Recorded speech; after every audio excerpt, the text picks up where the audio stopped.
and I am here to give you a quick brief and overview of what Hearst Castle is all about, who William Randolph Hearst is, and a little bit about my adventures when I went there this last time. First off, for a show of hands, how many people have been to Hearst Castle? Okay, so about half the people here. For those who have been there, this will be a review. And for those who haven't, this is going to be something very interesting for you. You might recognize some of the faces that I'm going to show you on the video also. Hearst Castle is known as, goes by several names. One of them is the Enchanted Hill. It's also known as La Cuesta Encantada. But William Randolph Hearst used to call it just simply the ranch. The story goes like this. Back in the late 1800s, his father bought some land in this area because he had become wealthy through mining. He was a silver miner back in Nevada. With the money that he raised, that he earned, he bought this land, this ranch. And so when William Randolph Hearst was a very young man, when he was a young man, he used to go camping here. And he became very, you want me to use that? Okay. Is that better? Yes. Okay, perfect.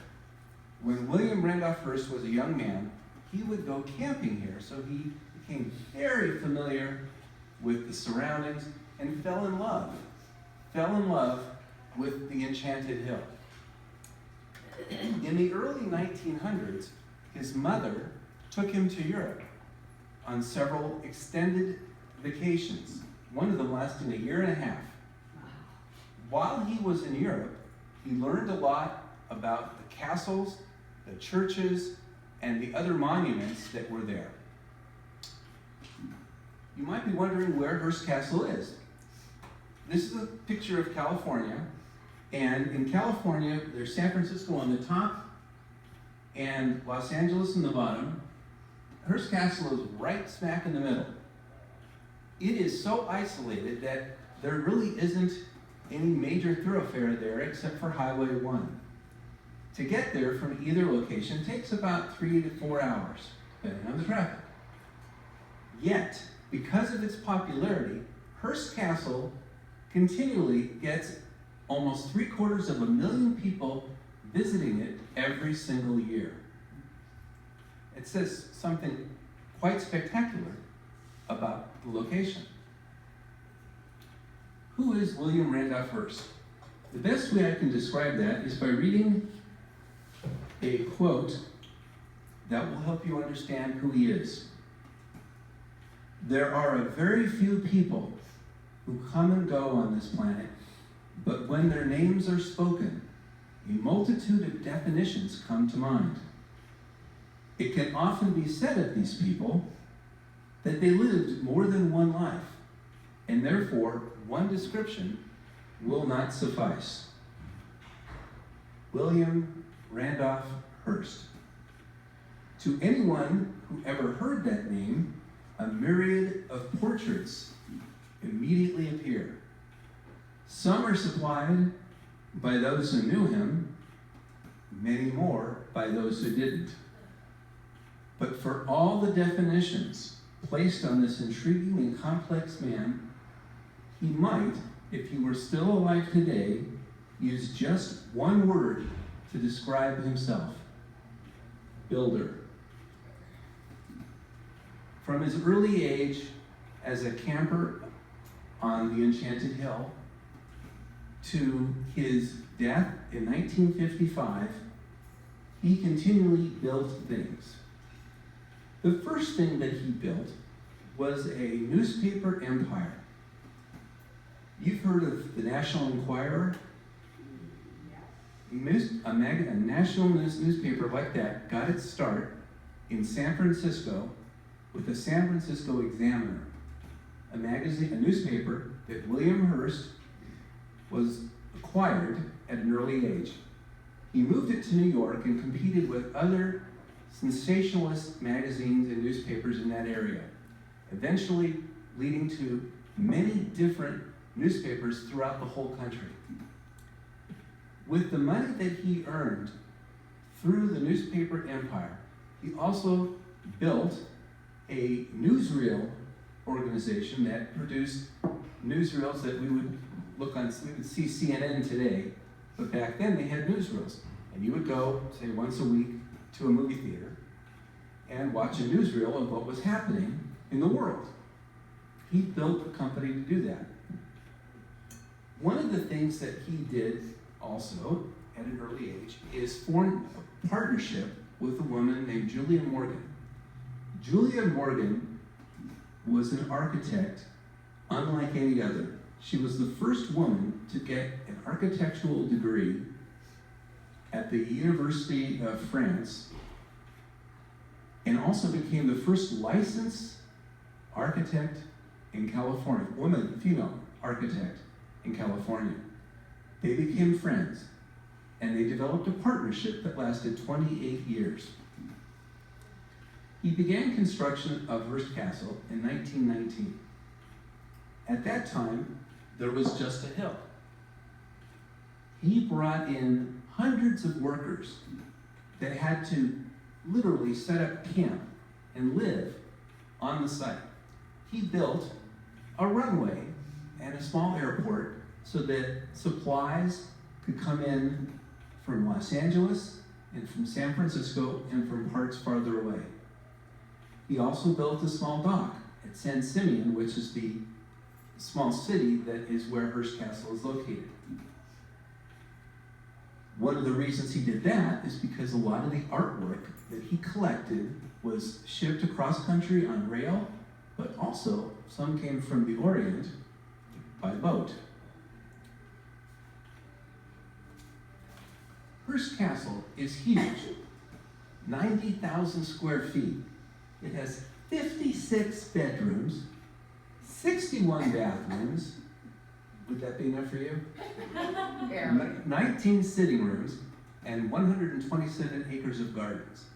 All told, he has about 125,000 acres of land. Pretty much the whole area of San Simeon was owned by Hearst. You had a question? Yeah.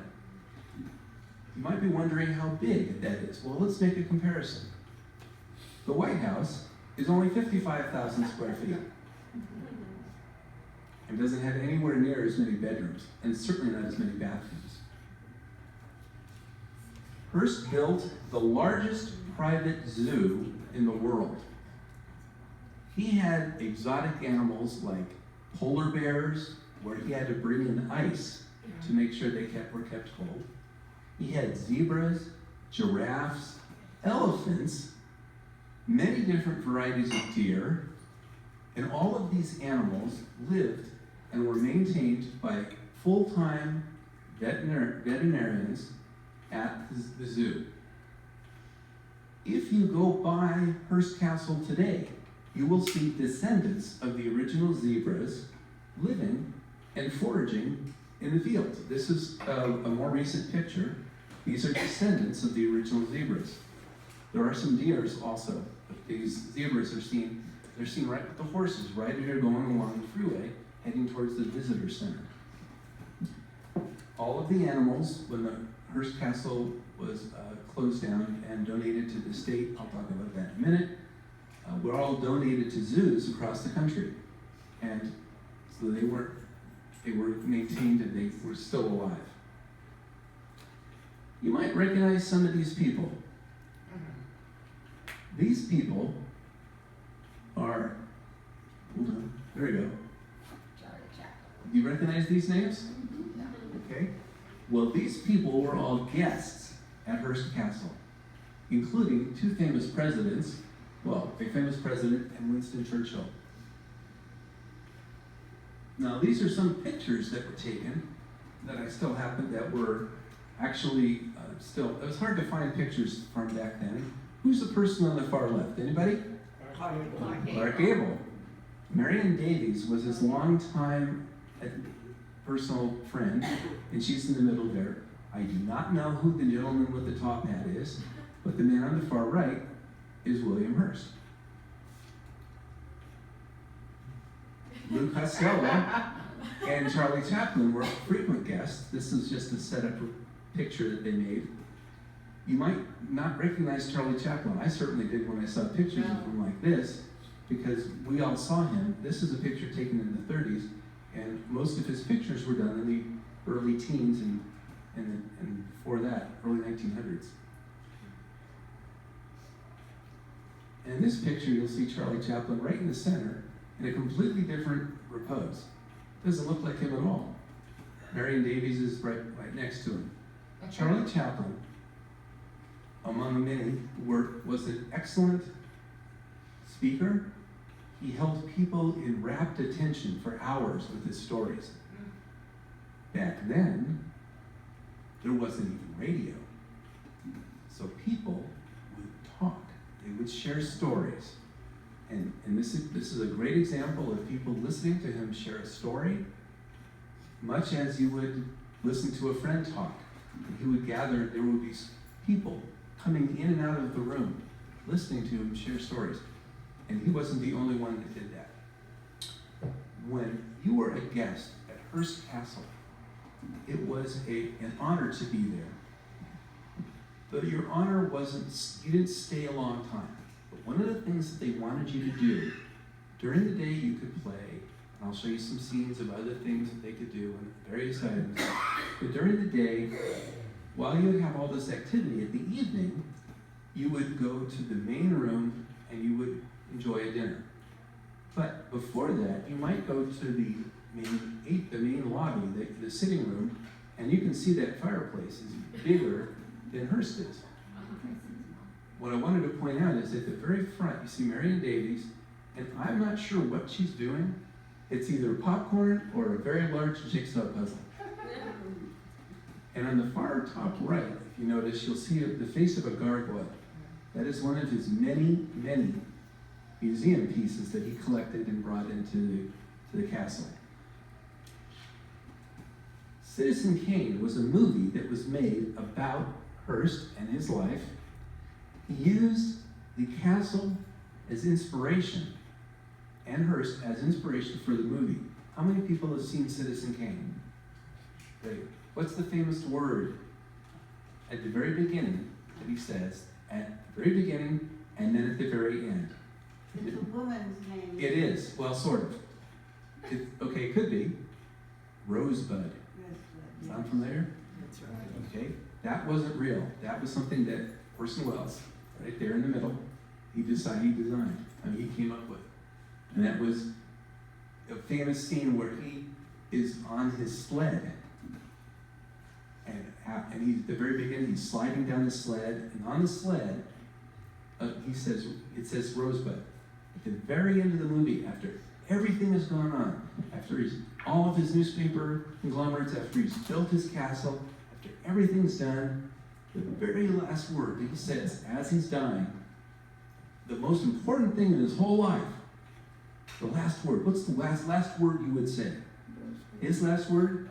Rosebud. Incredible movie. Just incredible. Here's some of my pictures. I went on the tour just recently. I was on the tour back in, oh gosh, I can't even count back that far. When I was a junior in high school, I went on the tour with a bunch of other high school students. Then I went on the tour again in 1995 with my children. About 3 years ago, my wife and I decided to go. In all the time that I went, in all 3 of those times, I never took the upstairs tour. So I personally do not know what it looks like.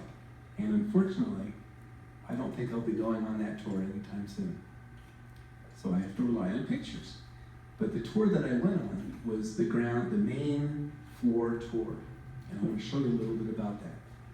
They have a visitor center. It's the first thing you see when you get to the castle. The visitor center has a movie that you can watch. It talks about Hearst's life, talks about the castle, and it's well worth seeing. It's a real-life Citizen Kane, if you will. At the visitor center, there's Logan. Here he is right here. And this picture was actually taken by a man who was visiting from Sweden with his family. They came to California, to Hearst Castle, from Sweden. It's world famous. It is one of the largest castles in the world, top 10. I had to take a special bus that was outfitted for a wheelchair ramp. Logan came with me and my wife did. And here's a picture of the special shuttle from the bus to the back entrance of the castle, where they have a ramp so that I can get as you walk in from that back entrance, I got to see some things that most people don't get to see, which is the kitchen. The kitchen had a full-time staff of 10 to 15 people. On the right, you can see some of their outfits and where the staff would eat. On the left is an example of some of the huge professional equipment that was built specifically for Hearst and his many guests. He would feed sometimes upwards of 50 people. And all of this was done by this professional staff of chefs. He also had the very first electric commercial refrigeration unit built for him. And I don't have a picture of it, but there it is. Okay. As I mentioned, the seating, this is the table. That's pretty bad. 50 people would be sitting at this table. It could be. I mean, it might only be 30.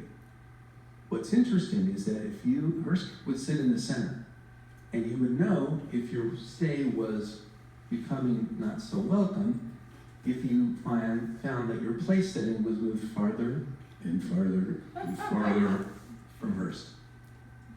People were welcome to stay as long as they wanted, but again, after a while, you could tell that it's time to go.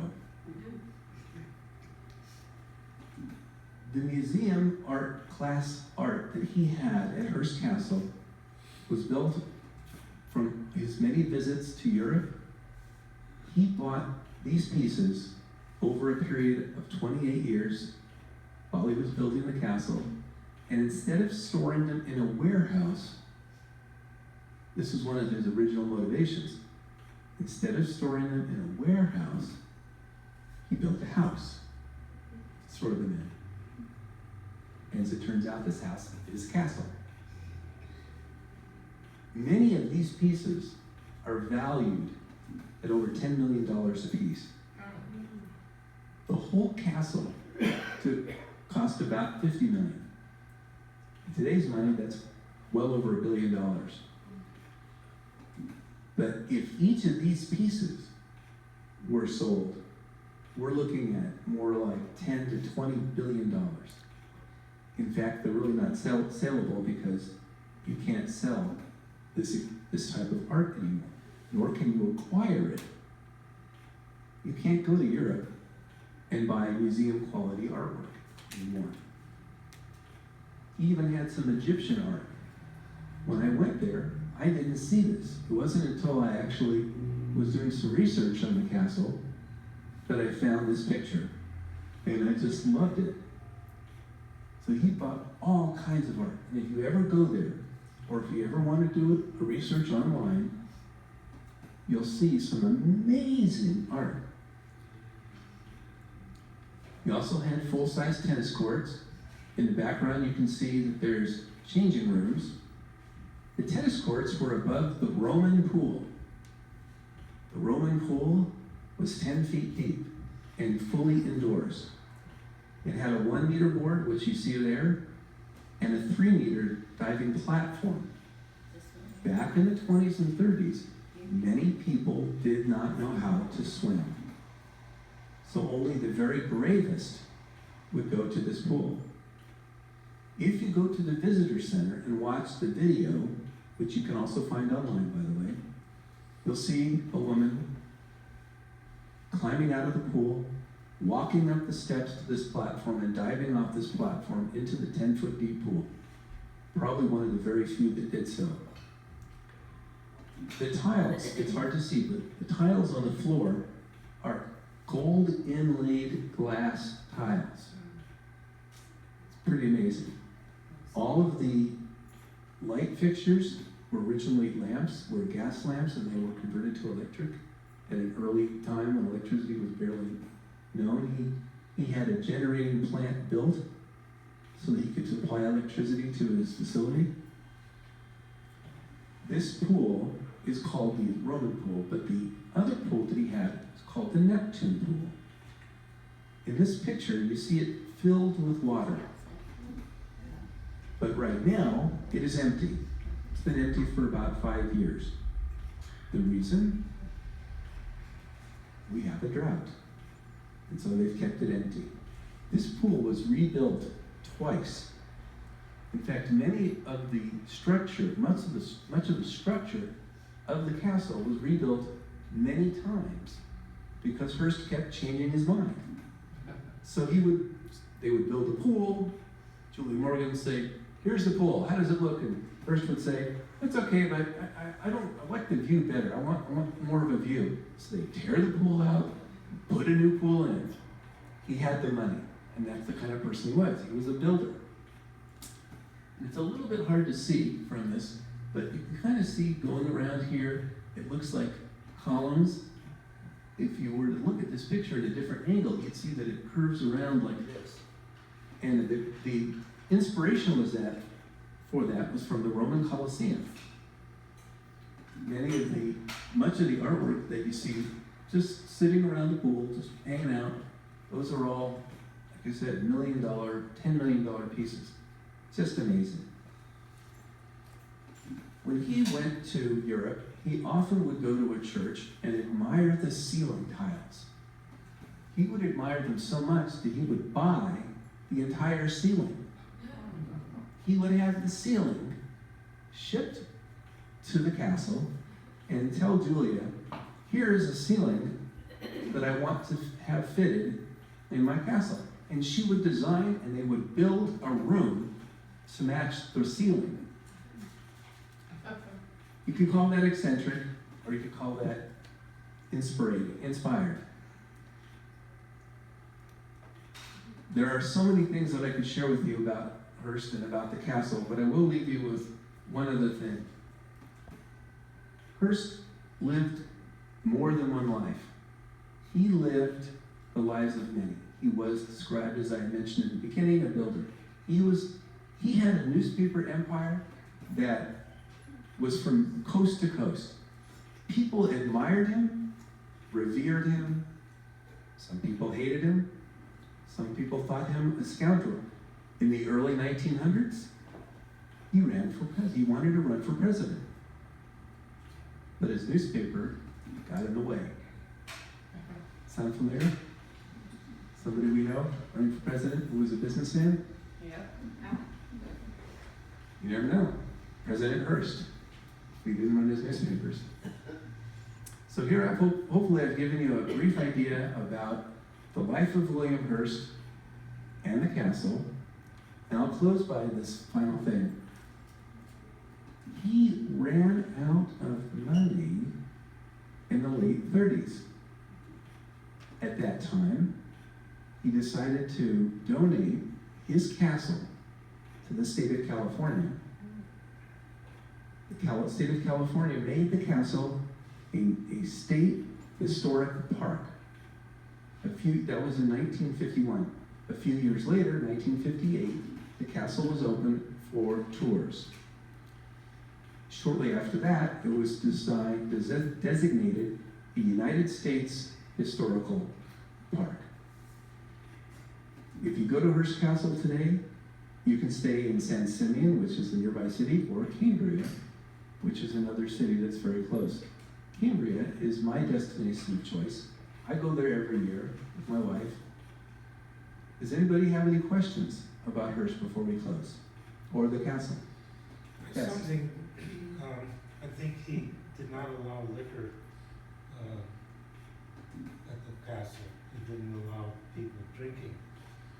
And there was one, I don't remember who it was, but came in drunk and drinking, and he wouldn't allow him back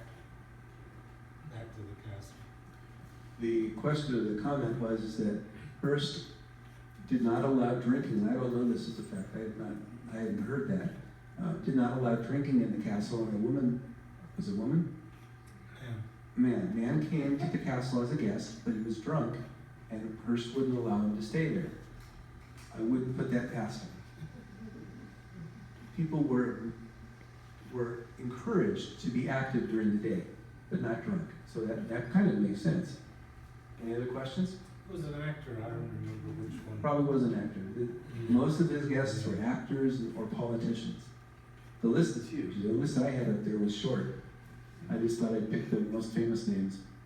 Any other questions? Yes, Christy. Did he ever get married? Did he have children? Hearst was married in the early 1900s.